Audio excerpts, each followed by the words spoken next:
നിങ്ങൾ സന്തോഷമായിരിക്കണം. എത്രയോ ആയിരങ്ങൾ ആശ്വാസം പ്രാപിച്ച് സാക്ഷ്യം പറഞ്ഞ സ്ഥലത്താണ് നിങ്ങളെ ദൈവം ഈ കണ്ണീരിൻ്റെ കാലത്ത് നിർത്തിയിരിക്കുന്നത്. അതുകൊണ്ട് തന്നെ നിങ്ങൾ സന്തോഷമായിട്ട് എൻ്റെ ദൈവത്തിന് എൻ്റെ കാര്യത്തിൽ ഒരു തീരുമാനമുണ്ട്, അല്ലെങ്കിൽ എന്നെ വിശുദ്ധമായി മണ്ണിൽ കൊണ്ടുവരത്തില്ലായിരുന്നു എന്ന് നിങ്ങളൊന്ന് ചിന്തിച്ചേ. അപ്പോൾ ദൈവമാണ് നിങ്ങളെ കൊണ്ടുവന്നതെന്ന് നിങ്ങൾക്ക് മനസ്സിലാകും. ദൈവത്തിന് 2 ദിവസം മതി നിങ്ങളുടെ ഓരോ വിഷയത്തിൻ്റെ മേലും തീരുമാനമെടുക്കാൻ. പക്ഷെ നിങ്ങൾക്ക് ദൈവത്തിനെ നിങ്ങളുടെ ജീവിതത്തിലേക്ക് പിടിച്ചിറക്കാൻ ചിലപ്പോൾ 200 ദിവസം വേണ്ടി വരും. അതാണൊരു പ്രശ്നം. ആ പ്രശ്നം നിങ്ങൾ തന്നെ പരിഹരിക്കുക. ശ്രദ്ധിക്കട്ടെ. ഹല്ലേലൂയ, ഹല്ലേലൂയ, ഹല്ലേലൂയ, ഹല്ലേലൂയ. യേശുവേ നന്ദി. ഹല്ലേലൂയ, ഹല്ലേലൂയ. എടുക്കുന്നതിലൂടെ കർത്താവിന്റെ ദയയ്ക്ക് പാത്രീഭൂതരാകുക.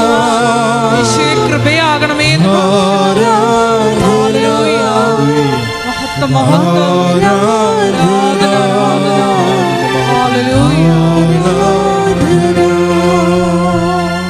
എൻ്റെ പ്രിയപ്പെട്ടവരെ, സന്തോഷത്തോടെ നിങ്ങളെ രോഗമുള്ളിടത്തെല്ലാം കൈവച്ച്, നിങ്ങൾക്ക് തന്നെ രോഗം ഉണ്ടാവണം നിർബന്ധമില്ല. അവിടുന്ന് തൻ്റെ തലമുറകൾ തോറും തൻ്റെ ഭക്തരുടെ കാരുണ്യം തലമുറകൾ തോറും നൽകുന്ന. അപ്പം നിങ്ങളുടെ മക്കൾക്കും കൂടപ്പിറപ്പുകൾക്കൊക്കെ രോഗങ്ങളുണ്ടെങ്കിൽ നിങ്ങൾ ഇവിടെ വെച്ച് പ്രാർത്ഥിച്ചാൽ മതി. ഓൺലൈനിൽ പ്രാർത്ഥിക്കുന്നവരും ശ്രദ്ധിക്കുക. രോഗമുള്ളത് ഇവിടെ അച്ഛൻ രോഗികളെ ഞാനിങ്ങനെ ജനറലായിട്ടാണ് പ്രാർത്ഥിക്കണത്. അപ്പോൾ എൻ്റെ മക്കൾ 1, 2, 3 രോഗമൊക്കെ ഉണ്ടെങ്കിൽ കൈകൾ മാറ്റി, ശരീരത്തിൽ കൈകൾ മാറ്റി വെച്ചുകൊണ്ടിരിക്കണം. എന്നിട്ട് വിശ്വാസ പ്രമാണം ചൊല്ലിക്കൊണ്ടിരിക്കണം. അതറിയാത്തവർ സ്തുതിച്ചുകൊണ്ടിരിക്കണം. ശ്രുതിക്കട്ടെ. നല്ലവനായ ഈശോയുടെ ഉന്നതമായ നാമത്തിന് സ്തോത്രം. നിന്റെ വിശുദ്ധ പൗരോഹിത്യത്തെ മഹത്വപ്പെടുത്തണമേ എന്ന് പ്രാർത്ഥിക്കുന്നു. 36 വർഷം ഞാൻ അർപ്പിച്ച കൃപാനയുടെ യോഗ്യതയാണ്. കൃപാസം അൾത്താറ് ജീവനോടെ പ്രത്യക്ഷപ്പെട്ട പരിശുദ്ധ അമ്മയുടെ മാധ്യസ്ഥത്തിൽ ഞങ്ങൾ പ്രാർത്ഥിക്കുന്നു. കർത്താവേ, നിന്റെ നാമത്തെ മഹത്വപ്പെടുത്തണമേ. കർത്താവെ, ഓരോ മക്കളിപ്പോഴും പ്രാർത്ഥിക്കുമ്പോൾ, ഓൺലൈനായിട്ടും കർത്താവെ കൃപാസനത്തിലും പ്രാർത്ഥിക്കുമ്പോൾ അവർ ശരീരത്തിൻ്റെ വിവിധമായ സ്ഥലങ്ങളിൽ കൈകൾ മാറ്റിവെച്ചുകൊണ്ട് പ്രാർത്ഥിക്കുകയാണ്. ആ രോഗമുള്ളിടത്തെല്ലാം PCOD രോഗങ്ങളെ സ്പർശിക്കണമേ കർത്താവെ. അതുപോലെ തന്നെ പിസ്തുല രോഗങ്ങളെ സ്പർശിക്കണമേ കർത്താവെ. ഹൃദയ രോഗങ്ങളെ സ്പർശിക്കണമേ കർത്താവെ. കരൾ രോഗങ്ങളെ സ്പർശിക്കണമേ കർത്താവെ. കിഡ്നി രോഗങ്ങളെ സ്പർശിക്കണമേ കർത്താവെ. തൈറോയ്ഡ് രോഗികളെ സ്പർശിക്കണമേ കർത്താവെ. സ്പോണ്ടിലോസിസ് രോഗികളെ സ്പർശിക്കണമേ കർത്താവെ. മെനിഞ്ചേരിയസിന് അസുഖമുള്ളവരെ സ്പർശിക്കണമേ കർത്താവെ. കണ്ണ് കാഴ്ചയില്ലാത്തവർ, മൂക്കിന് അഡിനോയിഡിൻ്റെ രോഗമുള്ളവരെ, അതിന് ഓപ്പറേഷൻ ചെയ്യുന്നവരെ സ്പർശിക്കണേ കർത്താവെ. അങ്ങനെ ഓരോ മക്കളും കൈ പൊക്കാൻ പാടില്ലാത്ത, നീതി കെട്ടുന്നവരെ, നീർക്കെട്ടിൻ്റെ രോഗമുള്ളവരെ, നീരിറക്കമുള്ളവരെ എല്ലാവരും സ്പർശിക്കുക കർത്താവെ. ഈശോയെ, ഈശോയെ. ഓരോരോ ശ്വാസകോശ രോഗികളെ, വിധവ മക്കളില്ലാത്തവരെ, അതുപോലെ കിഡ്നി രോഗികളെ എല്ലാവരെയും സ്പർശിക്കണമേ. ദൈവത്തിൻ്റെ കരുണ, ദൈവത്തിൻ്റെ ശക്തി, മാരക രോഗങ്ങൾ, തിരാവേദികൾ, പറയാത്ത രോഗങ്ങൾ യേശുവിന്റെ നാമത്തിൽ മാറിപ്പോകട്ടെ. ശ്രദ്ധിക്കട്ടെ.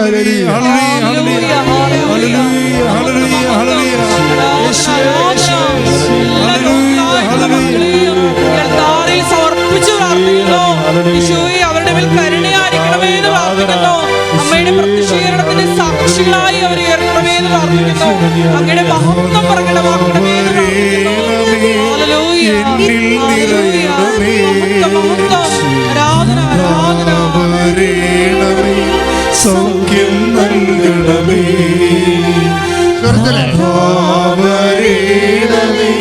എന്നിൽ നിറയണമേ, നാഥാവരേണമേ,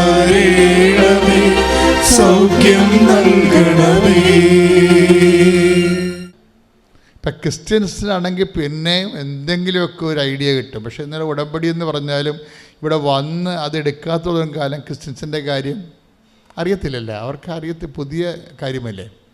അപ്പോൾ അതേസമയം എന്താ, ഇപ്പോൾ സ്വാധിയും പൊന്നിയും വന്ന് ഉടമ്പടി എടുത്തതിന് ശേഷം അവർ പറയണത് ഞങ്ങൾക്കതിന് ശേഷം വല്ലാത്ത ധൈര്യം കിട്ടാൻ തുടങ്ങിയാണ്. വല്ലാത്ത ധൈര്യം കിട്ടാൻ തുടങ്ങി. എന്ന് വെച്ച് കഴിഞ്ഞാൽ അവരുടെ വിഷയങ്ങൾക്ക് അപ്പോൾ ഒരു പെട്ടെന്ന് അവരുടെ ഒരു ആൻറ്റി പറഞ്ഞു, ഇപ്പം കൃപാസനത്തിൽ പോകാമെന്നിവർ തീരുമാനിച്ചതേ ഉള്ളൂ. അപ്പം തന്നെ അത് ആ തീരുമാനം കറക്റ്റാണെന്നറിയാൻ വേണ്ടി കൺകറൻസ് വന്ന് അടുത്ത ഫോണിൽ ഒരു ആൻറ്റി പറഞ്ഞു, നിങ്ങൾക്ക് സ്കൂളിലെ കോയിറ്റ് സ്കൂളിലെ 2 വേക്കൻസി ഉണ്ട്, നിങ്ങൾക്ക് വേണേ അത് അപ്ലൈ ചെയ്യാമെന്ന് പറഞ്ഞു. അപ്പോൾ അതൊക്കെ പെട്ടെന്നുണ്ടായിരുന്ന ലൈറ്റ്നിങ് സ്പീഡും ഉണ്ട് ഇതിൻ്റെ. എന്തിനാണ് ഞാൻ ഇങ്ങനെ ഇത് ഉടമ്പടി എടുത്തു പറഞ്ഞത്? നിങ്ങൾ മാത്രമല്ല, ആഗോള തലത്തിൽ ഏതാണ്ട് 3 ലക്ഷം പേരോടാണ് ഒരു മാസം, ഒരാഴ്ചയിൽ 3 lakhs ആൾക്കാരാണ് ഉടമ്പടി ധ്യാനം കൂടുന്നത്. അപ്പോൾ എല്ലാവരും വ്യത്യസ്തമായ ജീവിത സാഹചര്യങ്ങളിലാണ്. അപ്പോൾ നമുക്ക് എല്ലാവരെയും ഈശോ അഡ്രസ്സ് ചെയ്യണം. ഇതിലൂടെ ഒന്ന് പ്രാർത്ഥിച്ച്, കർത്താവായ ദൈവമേ, ഈ ഉടമ്പടി ധ്യാനം കൂടുന്ന എല്ലാ ഭൂഖണ്ഡങ്ങളിലുള്ള എല്ലാവരുടെ ജീവിത പ്രശ്നങ്ങളെ, ആധികളെ, വ്യാധികളെ, വ്യഥകളെ ഞങ്ങൾ അങ്ങയുടെ തിരുസന്നിധിയിൽ സമർപ്പിക്കുന്നു. അമ്മേ പരിശുദ്ധമ്മേ, കാനായിൽ എന്നതുപോലെ എല്ലാ മക്കൾക്ക് വേണ്ടി ഈ നിമിഷം മധ്യസ്ഥം വഹിക്കണമേ.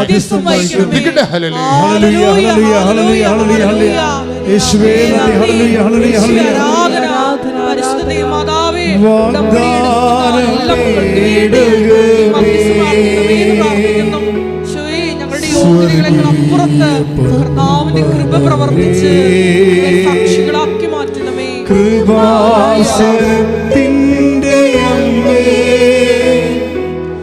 പ്രസാദവരമാതാവേ,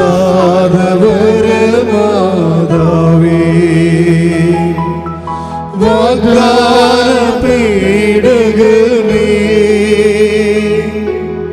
സ്വർഗീയ പൊന്മലരേ, കൃപാസനത്തിൻ്റെ അമ്മേ, പ്രസാദവരമാതാവേ,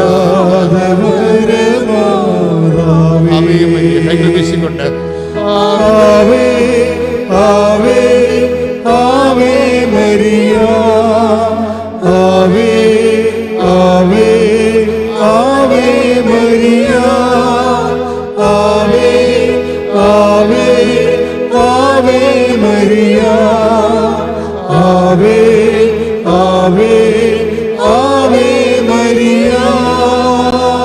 പരിശുദ്ധ പരമദിവ്യകാരുണ്യത്തിന് ആരാധനയും സ്തുതിയും പുകഴ്ചയും ഉണ്ടായിരിക്കട്ടെ. അപ്പോൾ ഈ 13 ചാപ്റ്റർ വായിക്കണമെന്നാണ് അതിലെഴുതിയിരിക്കുന്നത്. അപ്പോൾ ഓരോ ദിവസവും ഓരോ ചാപ്റ്റർ പൊന്നിയും അതുപോലെ സ്വാതിയും വായിക്കുകയാണ്. ഓരോ ചാപ്റ്റർ എല്ലാവർക്കും മനസ്സിലായെന്നറിയത്തില്ല. First time they are taking Bible, മനസ്സിലാക്കില്ലേ? അപ്പോൾ നിങ്ങൾ ആദ്യ സമയമാണ്, നിങ്ങളുടെ ജീവിതത്തിൽ ആദ്യമാണ് നിങ്ങൾ വചനം എടുക്കുന്നുണ്ടെങ്കിലും, കാര്യം വചനം എഴുതപ്പെട്ടിരിക്കുന്നത് എല്ലാവർക്കും വേണ്ടിയാണ്. സകല മനുഷ്യർക്കും വേണ്ടി ഒരുക്കിയിരിക്കുന്ന സന്തോഷത്തിൻ്റെ സദ്വാർത്ത എന്നല്ലേ ക്രിസ്മസ് മെസ്സേജ്.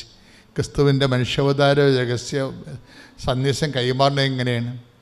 സകല മനുഷ്യർക്ക് take the word of God. സ്തുതിക്കട്ടെ. ഹല്ലേലൂയ.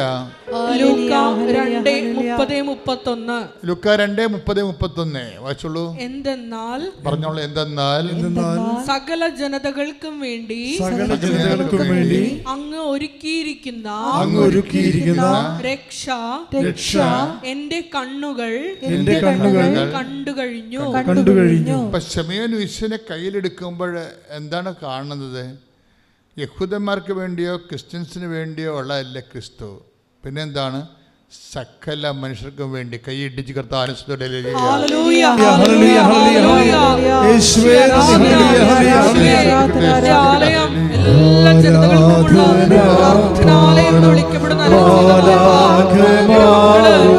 ഒന്നിച്ചുകൂടി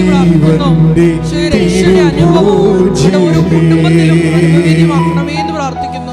ആരാധന പാടം മാലാഖമാരൊപ്പം ജീവന്റെ തിരുഭോജ്യമേ. പരമദിവ്യകാരുണ്യത്തിന് ആരാധനയും സ്തുതിയും പുകഴ്ചയും ഉണ്ടായിരിക്കട്ടെ. പരമദിവ്യകാരുണ്യത്തിന് എന്നേരവും ആരാധനയും സ്തുതിയും പുകഴ്ചയും ഉണ്ടായിരിക്കട്ടെ. എൻ്റെ പ്രിയപ്പെട്ടവർ, ഇത്രയും സിമ്പിളാണ്. അതായത് ഇപ്പോൾ സ്വാതിയുടെയും പൊന്നിയുടെയും വിഷയം എന്താണ്? അവർ ഈ മാർക്കറ്റിങ് ഈ ഷോപ്പിൽ നിന്നതുകൊണ്ട് അവിടെ 2 കുഞ്ഞുങ്ങളെ പഠിപ്പിക്കാൻ പറ്റണില്ല. അവർക്ക് തന്നെ കടങ്ങളുണ്ട്, അത് കൊടുക്കാനും പറ്റണില്ല, കടം വീട്ടാനും പറ്റണില്ല, ഭക്ഷണം കഴിക്കാനും പറ്റണില്ല, കാര്യം കുഞ്ഞുങ്ങളെ പഠിപ്പിക്കാനും പറ്റണില്ല. ഇതാണ് വ്യഥ എന്ന് പറയണത്. ഇതാണ് വ്യഥ. വ്യഥയാണ് ക്രിസ്തു അഡ്രസ്സ് ചെയ്യുന്ന ഒരു കാര്യം. രോഗങ്ങളുണ്ട്, ജീവിത പ്രശ്നങ്ങളുണ്ട്. ജീവിത പ്രശ്നങ്ങളിലൂടെ എന്തുകൊണ്ടാണ് ഞാൻ ജപ്തി നടപടിയുള്ളവരെല്ലാം എല്ലാ ദിവസവും അച്ഛനെ കാണാൻ അനുവദിക്കുന്നു എന്നതാണ്. നമുക്കൊരു ദിവസം 500-600 ഉടമ്പടി നടക്കും. ഇപ്പം ഇതിനകത്ത് ആൾക്കാരെല്ലാം കാണത്തില്ല. കാണുന്ന ആരെയാണ്? മോസ്റ്റ് സീരിയസ് ആയിട്ടുള്ള ആൾക്കാരെ കാണും, ഏറ്റവും അർജൻസി ആയിട്ടുള്ള ആൾക്കാരെ കാണും. അതിൻ്റെ രേഖ ഒരു ഓഫീസിൽ കാണിച്ചാൽ കാണാൻ പറ്റും. ഞാൻ എന്താ അത് എടുക്കുന്നത്? ഞാൻ വളരെ സിമ്പിളായിട്ട് അത് എടുക്കണേ. എന്താ കാര്യം? അത് അഷുറൻസിലുള്ളതാണ്, കർത്താവിൻ്റെ വാഗ്ദാനങ്ങളുള്ളതാണ്. ഞാൻ നിങ്ങൾക്ക് ഒരു പ്രശ്നം ഉണ്ടാകുമ്പോൾ ഞാൻ നോക്കുന്നത് ഇത് വാഗ്ദാനത്തിലുള്ളതാണോ എന്ന് നോക്കും. വാഗ്ദാനത്തിലുള്ളതാണെങ്കിൽ നമുക്ക് അവകാശമുണ്ടാകും. മനസ്സിലായില്ലേ? അതാണ് വിഷയം. വാഗ്ദാനത്തിലുള്ളതാണെങ്കിൽ അവകാശമുണ്ട്. ഇപ്പോൾ വ്യഥകളെ ആശ്വസിപ്പിക്കുന്നത് വാഗ്ദാനത്തിലുള്ളതാണ്. അതിനുവേണ്ടി വാഗ്ദാനങ്ങളുടെ സാകല്യമാണ് ജീസസ്. അപ്പോൾ 1 കൊരിന്ത്യർ 1:20 വായിച്ച് സ്തുതിക്കട്ടെ സ്തുതിക്കട്ടെ സ്തുതിക്കട്ടെ. ഹല്ലേലൂയ ഹല്ലേലൂയ ഹല്ലേലൂയ ഹല്ലേലൂയ ഹല്ലേലൂയ. സ്തുതിക്കട്ടെ. ആരാധന ആരാധന ആരാധന. ഹല്ലേലൂയ ഹല്ലേലൂയ. യേശുവേ നന്ദി, യേശുവേ സ്തുതി. ഹല്ലേലൂയ. സകല വാഗ്ദാനങ്ങളും ക്രിസ്തുവിൽ അതെ എന്ന് തന്നെയാണ്. സ്തുതിക്കട്ടെ. ആരാധന പാടാം മാലാഖമാരൊപ്പം ജീവന്റെ തിരുഭോജ്യമേ. ആരാധന പാടാം മാലാഖമാരൊപ്പം ജീവന്റെ തിരുഭോജ്യമേ. ഓ ദിവ്യമാ സ്നേഹമേ, ഓ ദിവ്യകാരുണ്യമേ,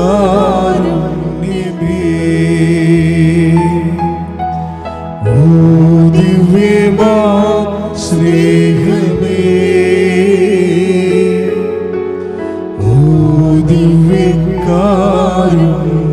മെയ് 21 ഓൺലൈൻ ഉടമ്പടിയിലൂടെ എനിക്ക് കിട്ടിയ വലിയൊരു അനുഗ്രഹം പറയാനായിട്ടാണ് ഇവിടെ നിൽക്കുന്നത്.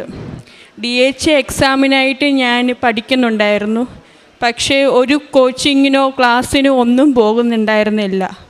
ഞാൻ ഉടമ്പടി എടുത്തതിന് ശേഷം പ്രാർത്ഥനകളൊക്കെ ചൊല്ലുകയും ഇവിടുത്തെ പ്രാർത്ഥനകൾ ഓൺലൈനിൽ കാണുകയും ചെയ്യുന്നുണ്ടായിരുന്നു.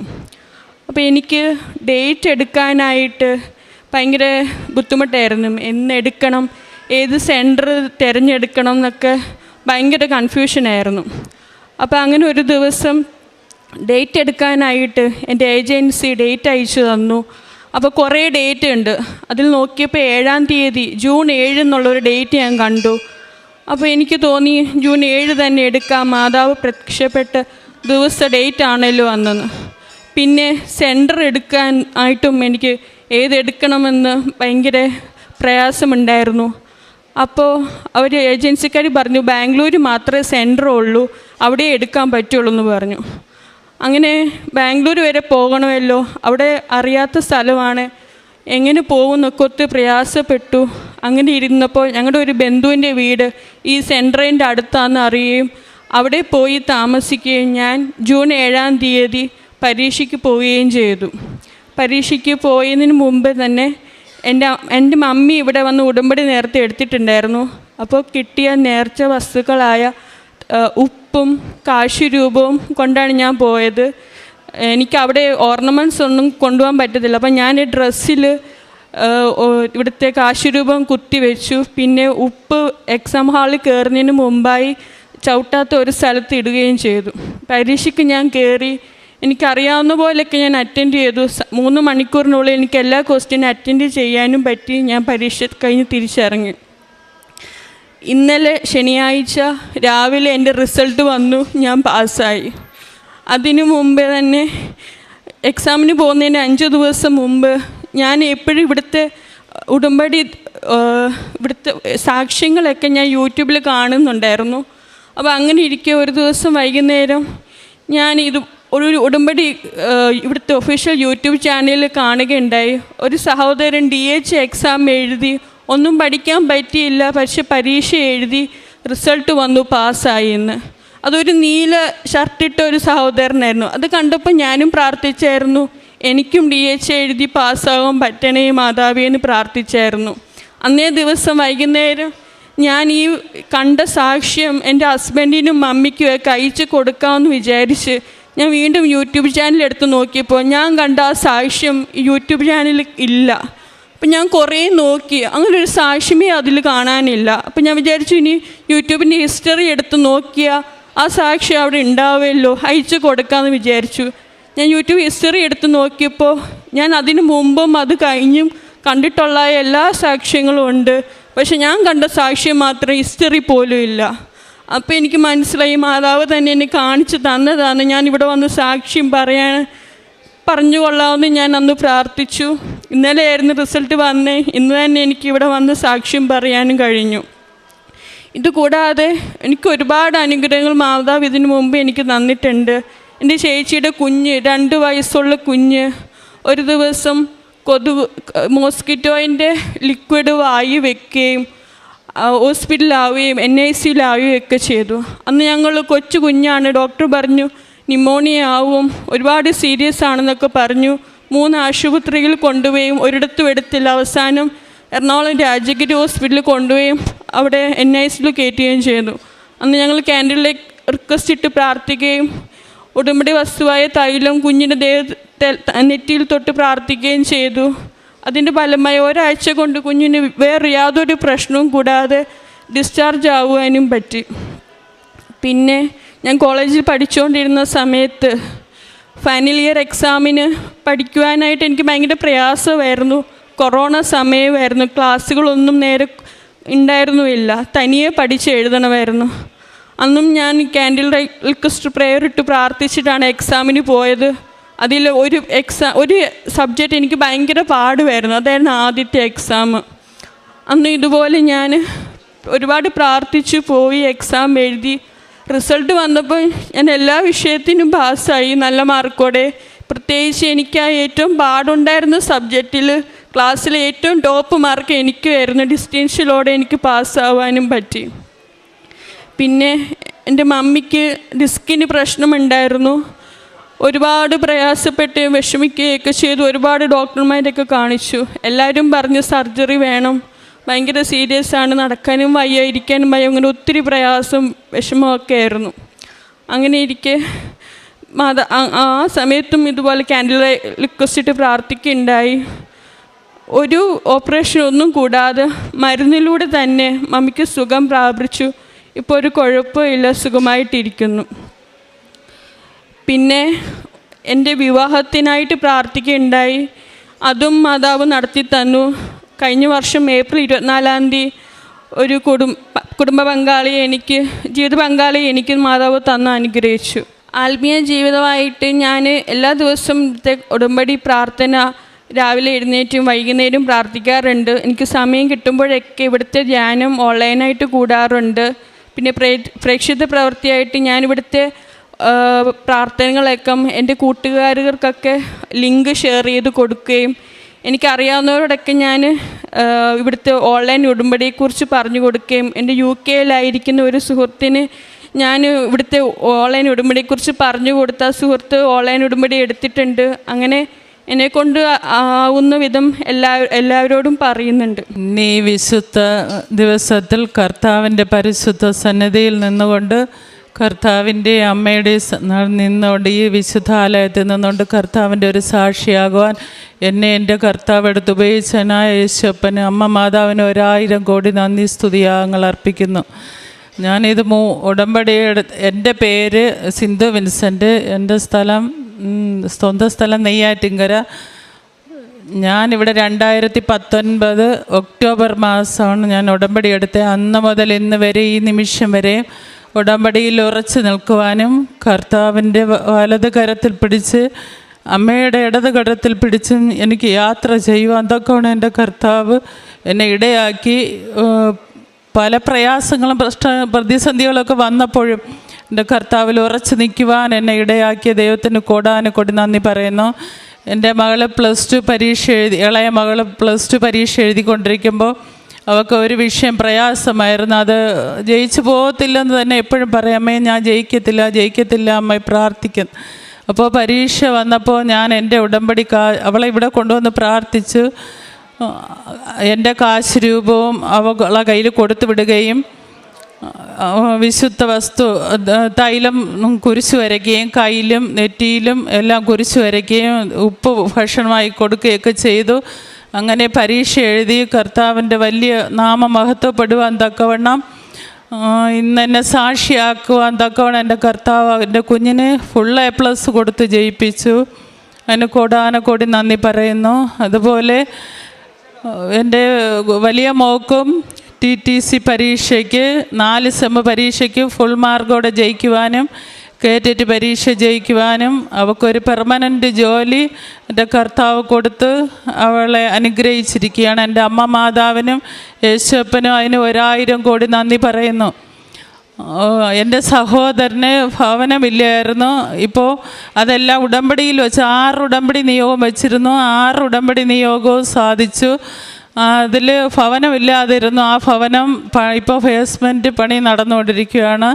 കർത്താവിനോടും അമ്മയോടും നമ്മൾ മുട്ടിപ്പായി ചോദിക്കുന്ന ഏത് കാര്യവും അമ്മ യേശുപ്പയോടും മധ്യസ്ഥ ചെയ്ത് അത് നടത്തി തരുമെന്ന് ഞാൻ എൻ്റെ സാക്ഷ്യം കൊണ്ട് പൂർണ്ണമായും ഞാൻ നിങ്ങളോട് വിളിച്ചു പറയുന്നു.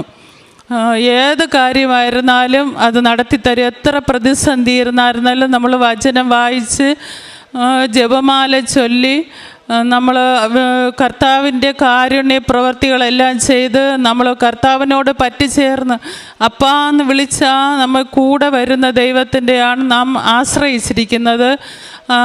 ഈ ഉടമ്പടി എന്ന് പറയുന്നത് തന്നെ കർത്താവ് കരം തരുന്ന ഒരവസ്ഥയാണ് ഉടമ്പടി. അത് സ്വർഗരാജ്യത്തിലോട്ട് നമ്മളെ ആനയിക്കുന്നതാണ്. അത് അച്ഛൻ എപ്പോഴും പറയും നിത്യരാജ്യത്തിൻ്റെ അവകാശമാണെന്ന്. അതുപോലെയാണ് എല്ലാ മക്കളും ഉടമ്പടി എടുത്തിട്ടുള്ള എല്ലാവരും ഇനി എടുക്കേണ്ടവരും. എൻ്റെ യേശു എന്നെ കരം പിടിക്കുന്നു, അമ്മ എന്നെ അതിനായി സഹായിക്കുന്നു, അതെന്നെ സ്വർഗരാജ്യം വരെ കൊണ്ടെത്തിക്കും. ഇതാണ് ആദ്യം നമ്മൾ ഉറച്ച് വിശ്വസിക്കേണ്ടത്. രണ്ടാമതേ നമ്മുടെ നിയോഗങ്ങളെല്ലാം വയ്ക്കാവൂ, പ്രാർത്ഥിക്കാവൂ. എന്നിട്ട് മൂന്നാമത് മറ്റുള്ളവർക്ക് വേണ്ടി നാം പ്രാർത്ഥിക്കണം. എനിക്ക് മുട്ടുമേൽ നിന്ന് പ്രാർത്ഥിക്കാൻ പറ്റത്തില്ലായിരുന്നു. ജപമാല പറയാൻ ഞാനൊരു മർത്തോമക്കാരിയാണ്, എന്നാലും എനിക്കറിയത്തില്ല. എനിക്ക് ഒരാൾ പറഞ്ഞു തന്നു. എൻ്റെ കയ്യിൽ ജപമാല വെച്ചപ്പോൾ എൻ്റെ കയ്യിൽ ഷോക്ക് അടിക്കുന്ന പോലെ. എന്നിട്ട് ഇവിടെ വന്നും ഞാൻ ആൾക്കാരുടെ അടുത്ത് ചോദിച്ച് പഠിച്ചാണ് ഞാൻ ജപമാല ചൊല്ലുന്നത്. ഞാൻ ജപമാല ചൊല്ലും, 3 ജപമാല ചൊല്ലും. ഒരു ജപമാല പഠിക്കുന്ന എല്ലാ കുഞ്ഞുങ്ങൾക്കും വേണ്ടി ചൊല്ലും.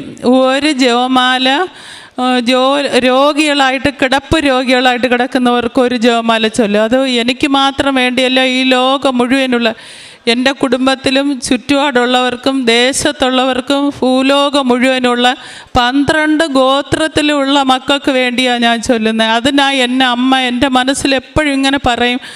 ഒരു ദിവസം ഞാൻ ഇങ്ങനെ സ്വപ്നം കാണുന്നു, 12 രൂപ എൻ്റെ കയ്യിൽ വെച്ചു, 2 തുട്ടായിരുന്നു.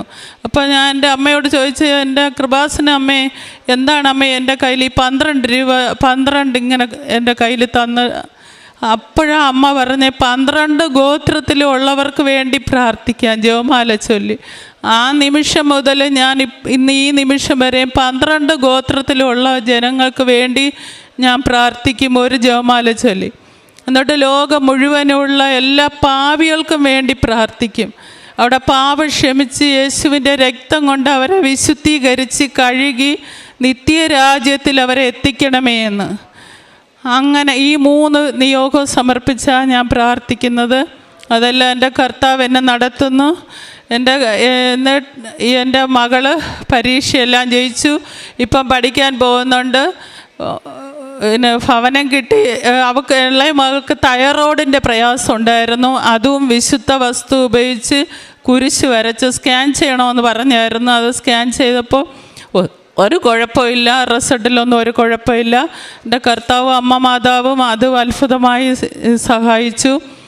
പലവിധമായ എന്തെല്ലാം പ്രയാസം ഉണ്ടായിരുന്നാലും അതിൻ്റെ മധ്യത്തിലെല്ലാം എൻ്റെ കർത്താവും അമ്മയാ മുമ്പേ പോകുന്ന അവരെ ഏൽപ്പിച്ചിരിക്കുക. ഞാൻ മൂന്നാമതേ പോകത്തുള്ളൂ. എൻ്റെ കർത്താവെ നീ മുമ്പേ നടക്കണേ, അതിൻ്റെ പുറകെ അമ്മ, അതിൻ്റെ പുറകെ ഞാൻ എന്ന് പറഞ്ഞു പോകും. ആ കാര്യം ഏത് കാര്യമായിരുന്നാലും നടന്നിരിക്കും, ഉറപ്പായി നടന്നിരിക്കും. ആദ്യം തടസ്സമാണെങ്കിലും പിന്നെ ഉറപ്പായി നടന്നിരിക്കും. എപ്പോഴും ഞാൻ വചനം പറയും, എൻ്റെ വചനം ഇങ്ങനെ വായിൽ വന്നുകൊണ്ടേയിരിക്കും. യെശയ്യാപ്രവാചകൻ്റെ പുസ്തകം 45:2, 3, 4 വാക്യം. ഞാൻ നിനക്ക് മുമ്പായി ചെന്ന് ദുർഘടങ്ങളെ നിരപ്പാക്കുകയും താമ്രവാതിലുകളെ തകർത്ത് ഇരുമ്പോടാമ്പലുകളെ ഖണ്ഡിച്ചു കളയുകയും ചെയ്യും. നിന്നെ പേർ ചൊല്ലി വിളിക്കുന്ന ഞാൻ യഹോവ, ഇസ്രായേലിൻ്റെ ദൈവം തന്നെയെന്ന് നീ അറിയേണ്ടതിന് ഞാൻ നിനക്ക് ഇരുട്ടിലെ നിക്ഷേപങ്ങളെ, മറവിടങ്ങളെ, ഗുപ്തനിധികളെയും തരും. എൻ്റെ ദാസനായ യാക്കോബ് നിമിത്തവും എൻ്റെ വൃതനായ ഇസ്രായേൽ നിമിത്തവും ഞാൻ നിന്നെ പേർ ചൊല്ലി വിളിച്ചിരിക്കുന്നു. ഞാൻ യഹോവയാകുന്നു.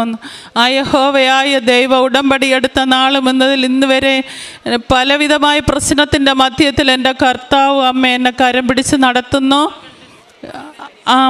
എൻ്റെ മകൾക്ക് ഇത് നിയോഗത്തിൽ വച്ചിട്ടുണ്ടായിരുന്നു, യേശുവപ്പെ അറിയുന്ന ഒരു മകന് തരണമെന്ന്. അതുപോലെ എൻ്റെ മകളുടെ കല്യാണ ആവശ്യങ്ങൾക്കും എല്ലാ കാര്യത്തിനും സ്വന്തമായി ഭംഗിയായി നടത്തി എൻ്റെ യേശുവപ്പെ അമ്മ തന്നെ നിന്ന് നടത്തി. ഞാനൊരു പുറകെ നിൽക്കും, എൻ്റെ കർത്താവെ നീ തന്നെ നടത്തണമേ. എന്നിട്ട് ഇച്ചിരി സ്വർണത്തിനൊക്കെ പ്രയാസം വന്ന് കുറവായിരുന്നു. തക്ക സമയത്ത് സ്വർഗത്തിലെ ദൈവം എനിക്കതെല്ലാം ഒരുക്കി എൻ്റെ യേശുവപ്പ തന്നെ എല്ലാം നിന്ന് നടത്തി തന്നു. അതിനായി കോടാനക്കോടി നന്ദി പറയുന്നു. ഞാൻ നിങ്ങളോട് വിളിച്ചു പറയുന്നു, ഏത് നിയോഗത്തിനായാലും നമ്മൾ മുറുകെ പിടിച്ച് പ്രാർത്ഥിച്ച് കർത്താവിൻ്റെ സാക്ഷിയാക്കണമേ എന്നും അമ്മയുടെ പ്രത്യക്ഷീകരണത്തിൻ്റെ സാക്ഷി സഭ അംഗീകരിക്കുവാൻ വേണ്ടി നമുക്കെല്ലാവർക്കും ഒത്തൊരുമയോടെ പ്രാർത്ഥിക്കാം.